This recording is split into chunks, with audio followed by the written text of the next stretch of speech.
Fertility awareness encompasses a range of methods that enable individuals to understand and track their reproductive health by observing natural signs of fertility. These methods, collectively known as fertility awareness-based methods, involve monitoring physiological indicators such as basal body temperature, cervical mucus, and menstrual cycle patterns. By recognizing these signs, individuals can identify their fertile and infertile phases, aiding in both achieving and avoiding pregnancy. The basal body temperature method involves daily measurement of one's resting body temperature upon waking.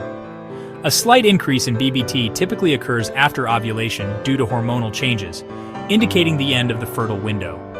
While BBT can confirm that ovulation has occurred, it does not predict it, making it most effective when combined with other methods. Observing cervical mucus is another key component of fertility awareness. Throughout the menstrual cycle, cervical mucus changes in consistency and appearance.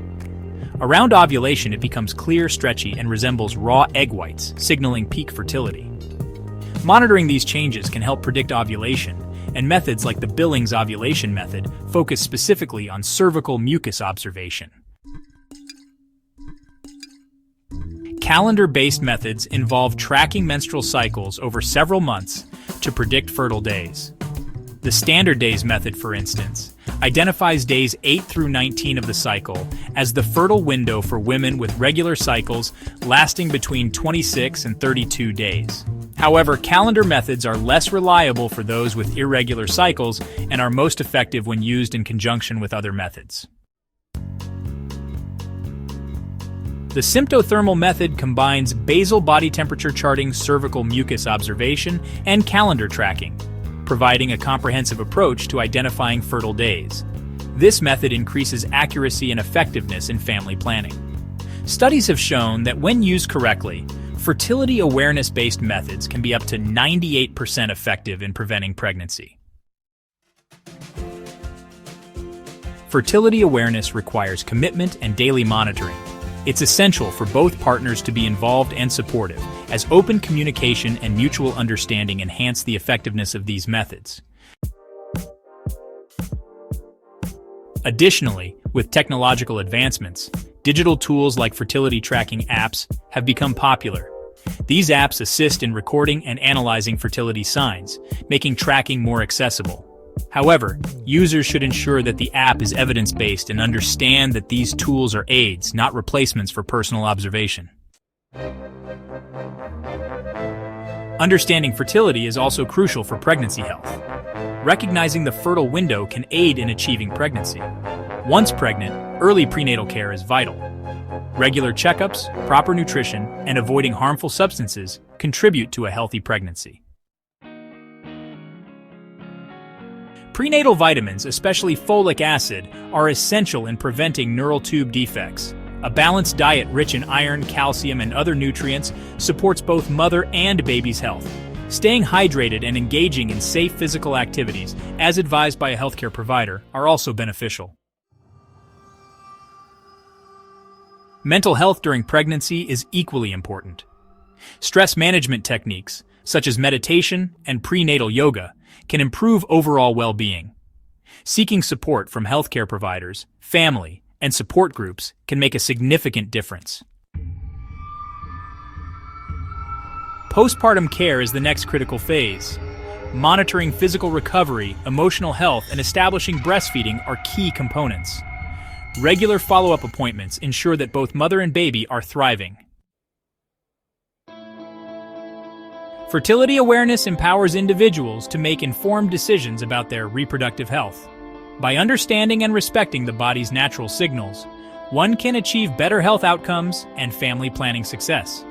Always consult with healthcare professionals when considering fertility awareness methods or during pregnancy to ensure personalized and accurate guidance. The menstrual cycle is a complex interplay of hormones orchestrated by the hypothalamus, pituitary gland, and ovaries. This cycle, averaging 28 days in length but ranging from 21 to 35 days in healthy individuals, is divided into 4 primary phases: the menstrual phase, the follicular phase, ovulation, and the luteal phase. Each phase is governed by a specific hormonal environment that prepares the body for potential fertilization and pregnancy. Understanding these phases in detail is essential to both fertility awareness and optimizing reproductive health. During the menstrual phase, which typically lasts between 3 to 7 days, the endometrial lining of the uterus is shed due to a decline in progesterone and estrogen levels. This marks the beginning of a new cycle. While menstruation is often viewed as the end of the reproductive process, it is more accurately seen as a recalibration phase that resets the hormonal and uterine environment. Low hormone levels during this phase stimulate the hypothalamus to release gonadotropin-releasing hormone, or GnRH, which in turn prompts the pituitary gland to secrete follicle-stimulating hormone, or FSH. Follicle-stimulating hormone, or FSH, plays a pivotal role in the follicular phase, which is the period following menstruation and leading up to ovulation. Under its influence, several ovarian follicles begin to mature, although only one will typically become dominant and reach full maturity. This dominant follicle produces increasing amounts of estrogen, which not only helps thicken the endometrial lining in preparation for potential implantation, but also feeds back to the hypothalamus and pituitary to eventually trigger a surge in luteinizing hormone, or LH. This LH surge is the hormonal hallmark of ovulation. Approximately mid-cycle, around day 14 in a standard 28-day cycle, the dominant follicle ruptures and releases an ovum into the fallopian tube. This window of ovulation is the most fertile period of the cycle.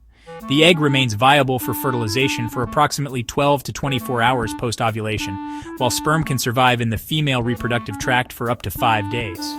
Therefore, the fertile window encompasses the few days leading up to and immediately following ovulation.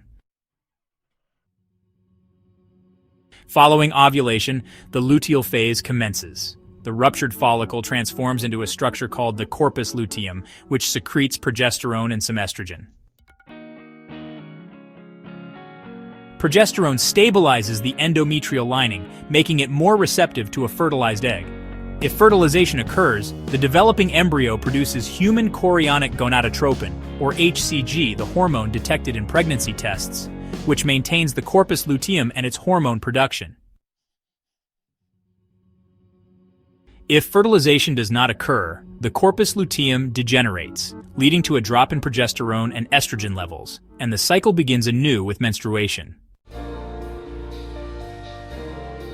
Disruptions in this finely tuned hormonal sequence can lead to infertility or irregular cycles.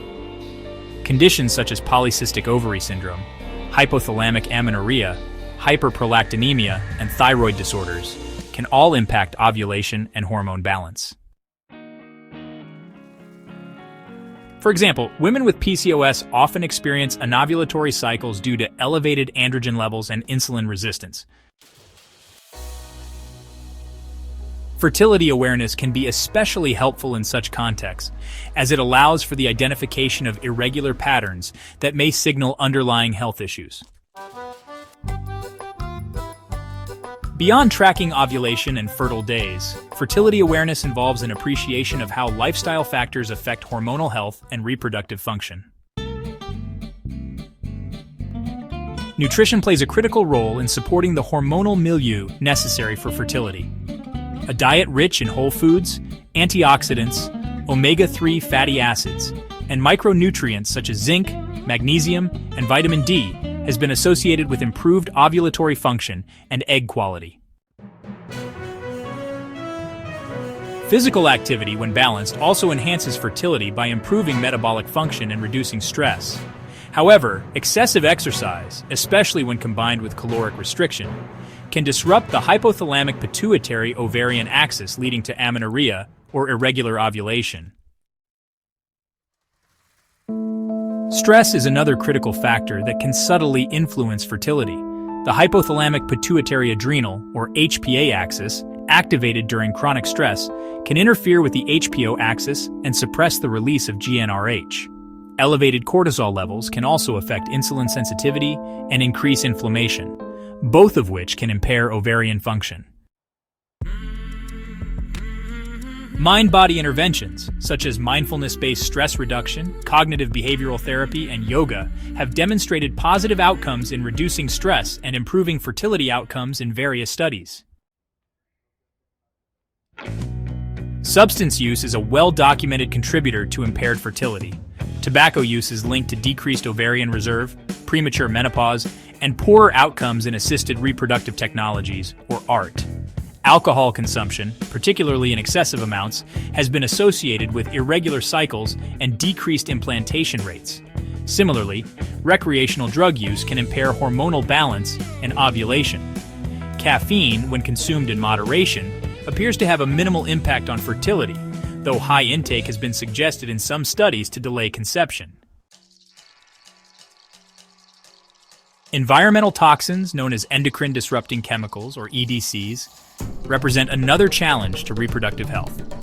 Found in plastics such as BPA, personal care products like phthalates, pesticides, and even household dust, these chemicals can mimic or interfere with hormone function.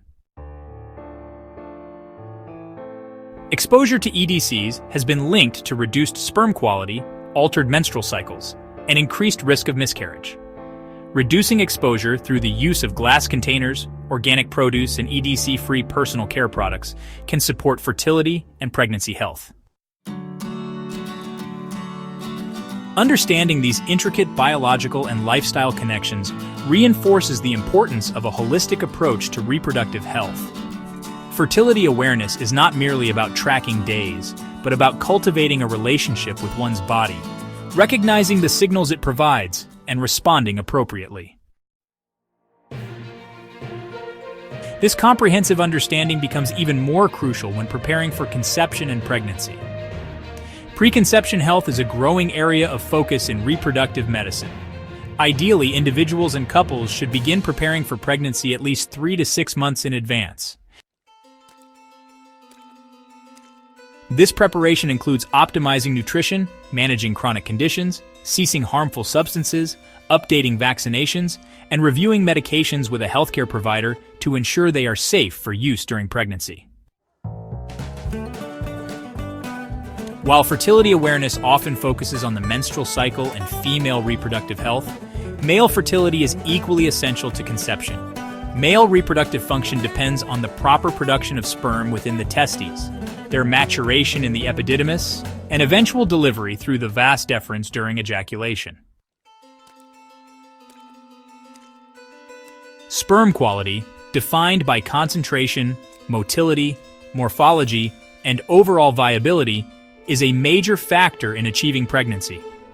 Any disruption in this sequence, whether due to hormonal, structural, environmental, or lifestyle factors, can impair fertility. Spermatogenesis, the process of sperm production, is regulated by a hormonal axis similar to the female system, the hypothalamic-pituitary-gonadal axis. The hypothalamus secretes GnRH, which stimulates the pituitary to release FSH and LH. In males, FSH primarily stimulates Sertoli cells in the seminiferous tubules to support sperm production, while LH stimulates Leydig cells to produce testosterone, which is crucial for sperm maturation and libido. Disruptions in this axis can result in hypogonadism or azoospermia, the complete absence of sperm. Pregnancy is typically divided into 3 trimesters, each lasting about 13 weeks and characterized by unique physiological transformations and developmental milestones. From a scientific standpoint, pregnancy begins at fertilization, though clinical dating conventionally starts from the first day of the last menstrual period. This gestational age system places fertilization at approximately the 2-week mark. Over the subsequent 38 weeks post-conception, or 40 weeks gestational age, a single cell transforms into a complex, functioning human organism through a tightly regulated process of cell division, differentiation, organogenesis, and growth. The first trimester, encompassing weeks 1 through 13, is a period of foundational development. In the earliest days post-fertilization, the zygote undergoes cleavage to form a blastocyst, which implants into the endometrial lining approximately 6 to 10 days after ovulation. This implantation triggers the secretion of human chorionic gonadotropin, or HCG, the hormone detected by pregnancy tests. HCG maintains the corpus luteum, ensuring continued progesterone production until the placenta matures enough to take over hormone synthesis around week 10. During this trimester, all major organ systems begin to form in a process known as organogenesis. The neural tube, which will become the brain and spinal cord, closes around weeks 3 to 4, making adequate folate levels critical during this window.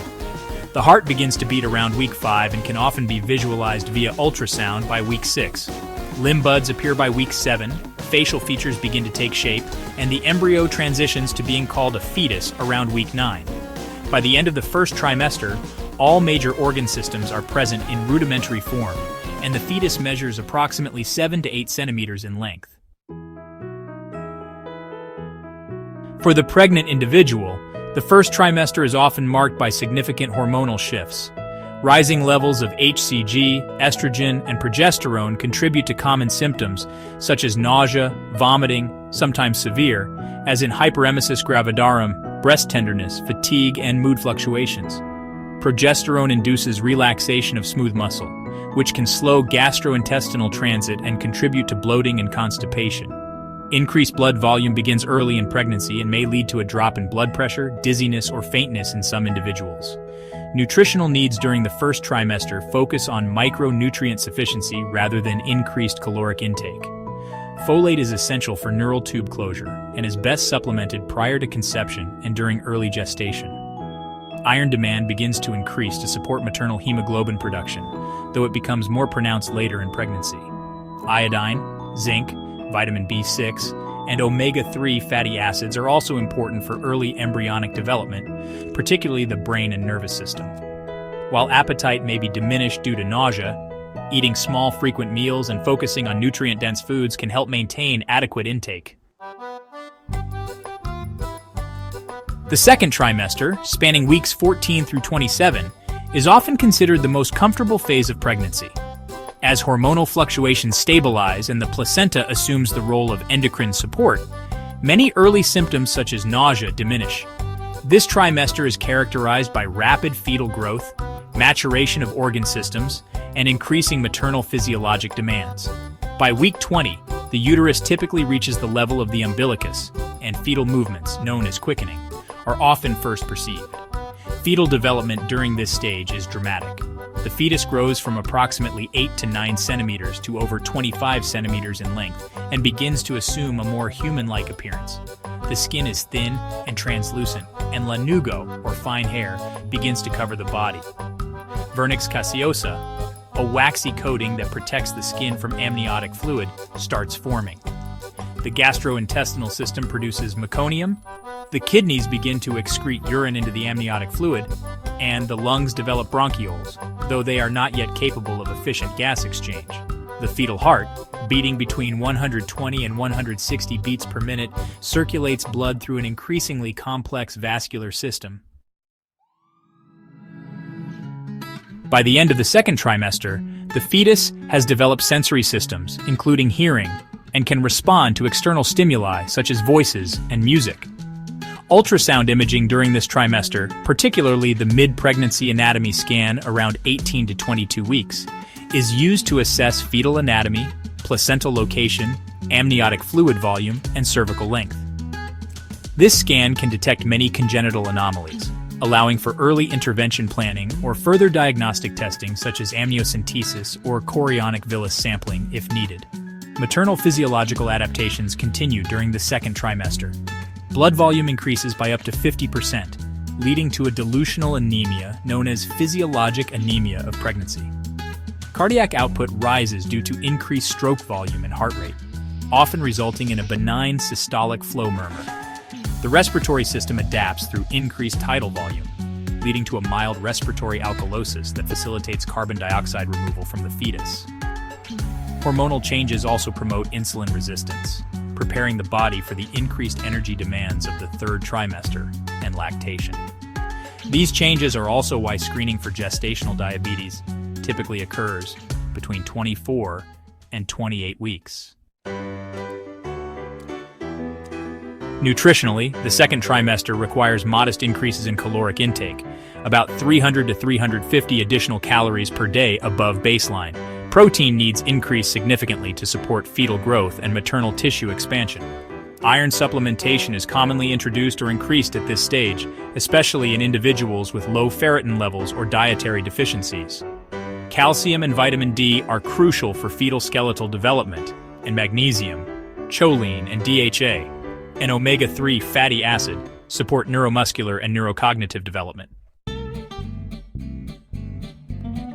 The third trimester, encompassing weeks 28 through birth, is a phase of accelerated fetal growth, organ system maturation, and preparation for delivery.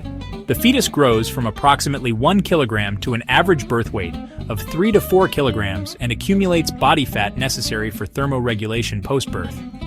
Lung development reaches the alveolar stage, and surfactant production increases, improving the fetus's ability to breathe air after birth. The brain undergoes rapid growth, forming critical synaptic connections that continue well into infancy. In the final weeks of pregnancy, the fetus typically assumes a head-down position, known as cephalic presentation. The uterus expands upward into the rib cage, displacing abdominal organs and contributing to symptoms such as shortness of breath, heartburn, and decreased gastric capacity. The growing fetus exerts pressure on the bladder, often increasing urinary frequency. Braxton Hicks contractions, irregular, painless uterine tightenings, may become more noticeable. While not a sign of labor, they indicate the uterus is preparing for delivery. For the pregnant individual, the third trimester can be physically and emotionally demanding. Weight gain is most rapid during this time, and edema of the lower extremities is common due to venous compression and fluid retention.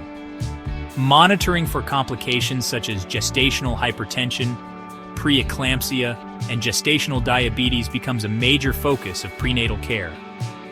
Symptoms such as persistent headache, visual changes, right upper quadrant pain, and sudden swelling may indicate serious conditions and require immediate medical attention. Weekly or bi-weekly prenatal visits are typical from 28 weeks onward. Nutritional needs remain high, with continued emphasis on iron, protein, calcium, and hydration. Fiber and fluid intake help counteract constipation, a common complaint exacerbated by uterine pressure and progesterone. Sleep disturbances are also prevalent, often due to physical discomfort, hormonal fluctuations, and anxiety about labor and parenthood. Supportive sleep positioning, such as left lateral recumbency, mindfulness practices, and prenatal yoga, can alleviate some of these challenges and improve overall well-being. Labor is initiated by a complex interplay of hormonal signals between the mother, fetus, and placenta. Increased levels of corticotropin-releasing hormone, prostaglandins, oxytocin, and inflammatory cytokines contribute to cervical ripening, uterine contractions, and eventual rupture of membranes. Labor progresses through 3 stages: cervical dilation, delivery of the baby, and delivery of the placenta. Continuous support from healthcare providers, doulas, or birth partners during labor is associated with improved outcomes, including reduced need for interventions and higher satisfaction with the birth experience. Postpartum recovery is a continuation of pregnancy health. The body undergoes uterine involution, hormonal rebalancing, and restoration of the pelvic floor and abdominal musculature. Lactation begins as prolactin and oxytocin rise, and early breastfeeding promotes uterine contraction and bonding. Monitoring for postpartum hemorrhage, infection, depression, and complications related to delivery, such as perineal trauma or cesarean section, is vital. Long-term maternal health is also influenced by pregnancy outcomes, with conditions such as preeclampsia and gestational diabetes increasing the lifetime risk of cardiovascular and metabolic diseases. The postpartum period, also known as the 4th trimester, spans approximately 6 weeks after childbirth, but can involve physiological and psychological transitions that last much longer. This phase marks a return of the body to a non-pregnant state, while simultaneously initiating the processes of lactation, maternal bonding, and adaptation to parenthood. Postpartum recovery is multifaceted, encompassing physical healing, hormonal recalibration, emotional well-being, and restoration of reproductive and sexual health. It is also a time of increased vulnerability to complications, making ongoing medical follow-up essential. Uterine involution is one of the earliest and most visible processes during postpartum recovery. Immediately after childbirth, the uterus contracts to reduce bleeding and expel residual tissue, facilitated by elevated oxytocin levels, especially during breastfeeding. The uterus, which weighed about 1,000 grams at term, gradually shrinks to its non-pregnant weight of about 60 to 80 grams over several weeks. Lochia, a mix of blood, mucus, and uterine tissue, is discharged vaginally during this period and typically transitions from bright red to pale yellow-white over time. Delayed uterine involution or foul-smelling lochia can signal infection and warrants medical evaluation. Hormonal shifts dominate the postpartum landscape. With the expulsion of the placenta, levels of estrogen, progesterone, and HCG plummet, triggering significant endocrine changes. These fluctuations can contribute to emotional variability, including the common baby blues experienced by up to 80% of postpartum individuals. While these mood shifts are usually transient, lasting no more than 2 weeks, persistent or worsening symptoms may indicate postpartum depression, a serious condition affecting approximately 10 to 20% of birthing individuals. Postpartum depression requires timely recognition and can be effectively treated with psychotherapy, pharmacotherapy, or both, depending on severity. Another major physiological adaptation postpartum is the initiation and maintenance of lactation. Lactation is governed by a complex hormonal interplay, primarily involving prolactin and oxytocin. Prolactin, secreted by the anterior pituitary gland, stimulates the alveolar cells in the mammary glands to synthesize milk. Its release is triggered by the suckling stimulus, and higher frequency of nursing correlates with increased prolactin levels. Oxytocin, secreted by the posterior pituitary, facilitates milk ejection or letdown by causing contraction of the myoepithelial cells surrounding the alveoli. The milk ejection reflex can also be conditioned, sometimes occurring in response to emotional cues such as hearing a baby cry. Breast milk itself is a dynamic, bioactive fluid that adapts to the infant's needs over time. Colostrum, produced in the first few days postpartum, is rich in immunoglobulins, especially secretory IgA, lactoferrin, leukocytes, and growth factors, offering essential immune protection.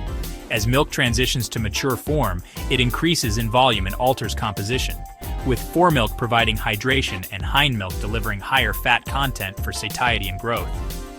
Breast milk contains not only macronutrients, proteins, fats, and carbohydrates, but also a vast array of bioactive molecules including enzymes, oligosaccharides, antimicrobial peptides, hormones, and stem cells. Assisted reproductive technologies, ART, represent one of the most significant advancements in modern medicine, offering hope to millions of individuals and couples facing infertility.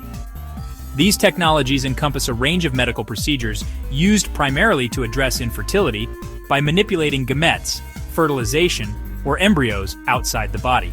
The development of ART not only transformed reproductive possibilities, but also challenged societal, ethical, and philosophical norms about parenthood, biology, and identity. As global demand continues to rise, the scope and sophistication of ART are evolving rapidly. The cornerstone of ART is in vitro fertilization, IVF, a procedure in which oocytes are retrieved from the ovaries and fertilized by sperm in a laboratory setting, with resulting embryos transferred into the uterus. IVF begins with ovarian stimulation, wherein exogenous gonadotropins are administered to induce the growth of multiple follicles. This is monitored through ultrasound and serum estradiol levels, and when follicles reach maturity, a final dose of human chorionic gonadotropin, HCG, or a GnRH agonist triggers ovulation. Oocyte retrieval is performed under ultrasound guidance, followed by insemination either by conventional mixing with sperm or via intracytoplasmic sperm injection, ICSI, where a single sperm is directly injected into an egg. Embryos are cultured for several days, typically to the blastocyst stage, before transfer or cryopreservation. Advances in embryo freezing, particularly vitrification, have dramatically improved survival rates post-thaw and enabled more flexible, patient-friendly treatment cycles. Frozen embryo transfer, FAT, is now common and often preferred due to reduced risk of ovarian hyperstimulation syndrome, OHSS, and better endometrial receptivity. Embryo grading systems assess morphology and development rate, helping clinicians select those most likely to implant successfully. However, even with advanced techniques, success rates vary widely depending on age, cause of infertility, and clinic-specific protocols. For individuals with diminished ovarian reserve or advanced maternal age, donor oocytes provide an alternative route to conception. Oocyte donation involves retrieving eggs from a healthy donor, often under 32 years of age, and fertilizing them with the recipient's partner's sperm or donor sperm. The resulting embryos are transferred into the intended parent's uterus. This process raises complex ethical and emotional questions, particularly around donor anonymity, parental identity, and the rights of offspring to know their genetic origins.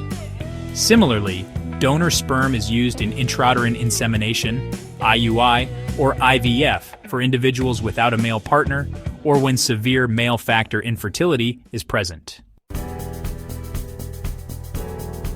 Gestational surrogacy is another vital ART pathway, especially for individuals who cannot carry a pregnancy due to medical or anatomical reasons, including same-sex male couples and some transgender individuals. In this process, an embryo created from the intended parent's or donor's gametes is transferred into the uterus of a surrogate, who carries the pregnancy but has no genetic relationship to the child. Legal frameworks surrounding surrogacy vary drastically worldwide, from fully supportive and regulated in countries like the United States, in specific states, to completely prohibited in others. Ethical considerations include the potential for exploitation, especially in commercial surrogacy arrangements, and the autonomy and protection of the surrogate. Pre-implantation genetic testing, PGT, has added a powerful layer to ART by allowing embryos to be screened for chromosomal abnormalities or specific genetic disorders before transfer. PGTA for aneuploidy identifies embryos with the correct number of chromosomes, reducing the likelihood of implantation failure, miscarriage, and genetic disorders such as Down syndrome. PGTM for monogenic disorders is used when one or both parents carry mutations for inherited conditions like cystic fibrosis or Tay-Sachs disease. PGTSR for structural rearrangements is employed in cases of balanced translocations or inversions. While these tests enhance success rates and reduce disease transmission, they also raise ethical questions about embryo selection, disability rights, and the definition of a desirable embryo. Emerging innovations in ART are rapidly reshaping the landscape of reproductive medicine. Time-lapse embryo imaging, which captures continuous photographs of developing embryos, enables non-invasive monitoring of cleavage patterns and may improve selection accuracy. Artificial intelligence, AI, is being integrated into embryo scoring algorithms, offering data-driven assessments of embryo viability. Mitochondrial replacement therapy, often referred to as three-parent IVF, replaces faulty mitochondria in an oocyte with healthy donor mitochondria, preventing mitochondrial diseases while raising profound ethical and regulatory challenges. Additionally, advances in vitro gametogenesis, IVG, the creation of gametes from induced pluripotent stem cells, may one day allow individuals with infertility or same-sex couples to have genetically related children. The field of fertility preservation is another expanding frontier. Beyond egg and sperm freezing, ovarian tissue cryopreservation offers a method of preserving fertility in prepubescent individuals or those requiring urgent medical treatment. This involves surgically removing and freezing ovarian cortex tissue, which can later be reimplanted to restore endocrine function and fertility. Successful births from this technique are increasing, and researchers are exploring the potential for ex vivo follicle maturation. Similarly, research is underway into artificial wombs and uterine transplantation, both of which have shown early success in animal models and select human cases. Despite these advancements, access to ART remains unequal globally. In many low and middle-income countries, infertility care is limited or non-existent due to high costs, lack of infrastructure, and cultural stigmas. Even in wealthier nations, the cost of ART can be prohibitive, with many procedures not covered by insurance. This creates a significant disparity between those who can afford advanced reproductive care and those who cannot, reinforcing social and economic inequalities. Moreover, cultural and religious attitudes toward ART vary widely, influencing public policy, individual choices, and the social acceptance of non-traditional family structures. Ethical concerns surrounding art are complex and evolving. Key debates include the commercialization of reproduction, embryo disposition, consent in gamete donation, and the potential for genetic enhancement. The commodification of gametes and surrogacy services, particularly in unregulated markets, raises risks of exploitation, especially among economically vulnerable populations. The fate of surplus embryos, whether they are stored indefinitely, discarded, donated for research, or adopted, involves deeply personal, ethical, and sometimes legal considerations. Genetic screening and the prospect of gene editing have prompted fears of designer babies, where reproductive technologies might be used for non-medical trait selection, raising questions of equity, consent, and societal pressure. In the realm of reproductive ethics, autonomy and informed consent are paramount. Individuals and couples must be given accurate, understandable information about the risks, limitations, and implications of art. This includes potential outcomes, long-term health effects on offspring, psychological impacts, and legal ramifications. Culturally competent counseling and inclusive care models are essential, particularly for LGBTQ+ individuals, single parents by choice, and those from marginalized backgrounds who may face additional barriers or discrimination in accessing care. Global fertility trends present a paradoxical landscape. While some regions face declining fertility rates and aging populations, others continue to struggle with high fertility, limited reproductive autonomy, and unmet contraceptive needs. In countries like Japan, Italy, and South Korea, total fertility rates have dropped below replacement level, prompting government-led initiatives to support childbearing through parental leave policies, housing incentives, and subsidized childcare. In contrast, parts of sub-Saharan Africa still contend with high maternal mortality, limited access to contraception, and high unmet need for fertility regulation. Balancing fertility promotion with reproductive rights and autonomy remains a delicate policy challenge. Climate change and environmental degradation also have emerging implications for fertility. Rising temperatures, increased air pollution, and exposure to endocrine-disrupting chemicals threaten both male and female reproductive health. Studies have shown correlations between fine particulate matter exposure and reduced birth rates, increased miscarriage rates, and altered hormone profiles. Reproductive health professionals and policymakers must now consider environmental sustainability and ecological health as integral to reproductive care planning. Looking ahead, the future of fertility lies at the intersection of genomics, regenerative medicine, digital health, and social equity. Personalized medicine is likely to play a greater role in reproductive care, with genomic profiling guiding individualized treatment plans and risk assessments.